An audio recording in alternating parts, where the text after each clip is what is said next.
In the shadow-draped capital of Doomstadt, within the formidable Latverian castle, sits a man cloaked in an iron mask, Victor von Doom. It is a world away from the gleaming spires of New York or the advanced spires of Wakanda.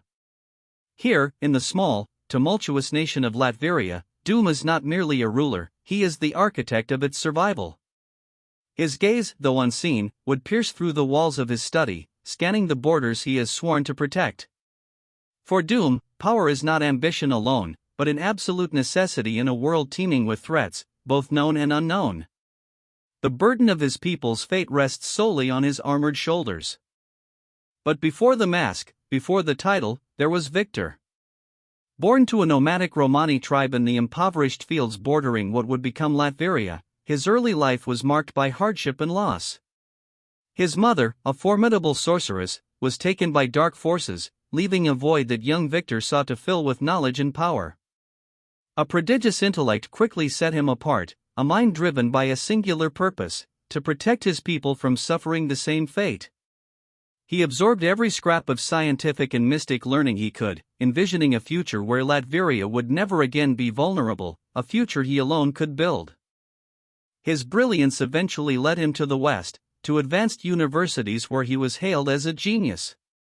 Yet, his singular focus on creating a device to bridge dimensions, to contact his lost mother, led to catastrophe. An experiment, fueled by hubris and perhaps an unseen sabotage, exploded, scarring his face and shattering his scientific career. Humiliated and disfigured, Victor vanished. He journeyed to a remote monastery, where he forged his iconic armor and mask, a new identity to hide his physical wounds and shield his soul. From the ashes of Victor arose Doom, a being of unyielding will and terrifying resolve. Upon his return, Latveria was transformed.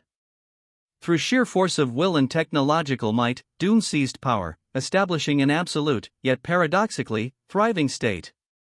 Under his iron fist, Latveria became a technological marvel, an isolated nation whose citizens enjoyed unprecedented security and prosperity, albeit at the cost of personal freedom.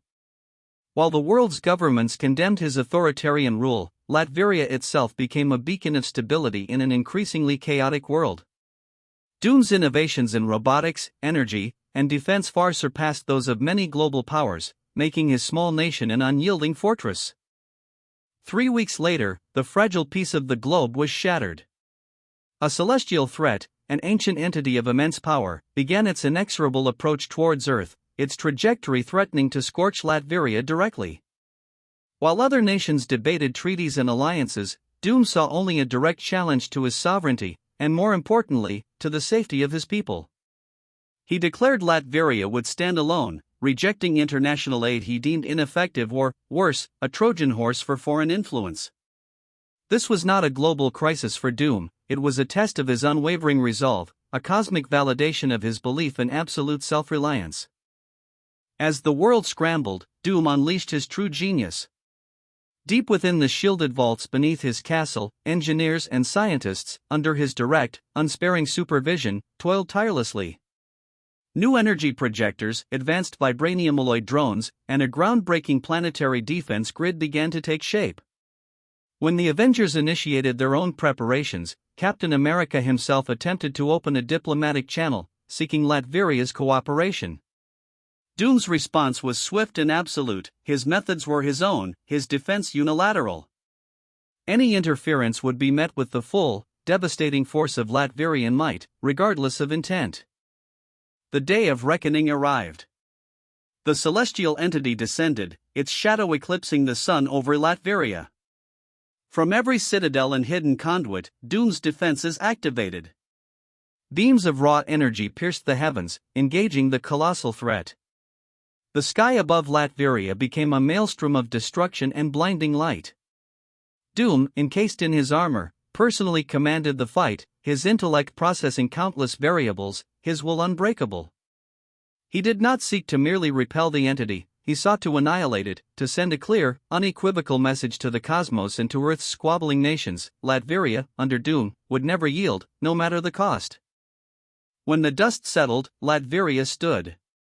Scarred, yes, but intact. The The celestial threat was not merely repelled, it was utterly destroyed, its remnants scattering across the stars. Doom had achieved what many thought impossible, proving his sovereign might to the entire planet. The global reaction was a complex mix of relief, terror, and grudging admiration. The Avengers, though concerned by his brutal methods and disregard for collateral, could not deny his efficacy. Victor Von Doom had cemented his place on the world stage, not just as a dictator, but as a formidable, unyielding protector, a new, unpredictable force to be reckoned with. The events forever altered the geopolitical landscape of the MCU. Latveria, once a forgotten corner of Europe, was now a superpower, feared and respected. Doom, once a whispered legend, was now a tangible, active player. His methods, though effective, raised uncomfortable questions for the heroes of Earth. Could a benevolent outcome justify absolute power and extreme tactics? As the world pondered this, Victor Von Doom retreated behind his mask, his nation safe, his legend cemented. But the universe is vast, and new threats will always emerge. And when they do, Latveria, and its enigmatic monarch, will be ready, forever casting a long, complex shadow over the future of the Marvel Cinematic Universe.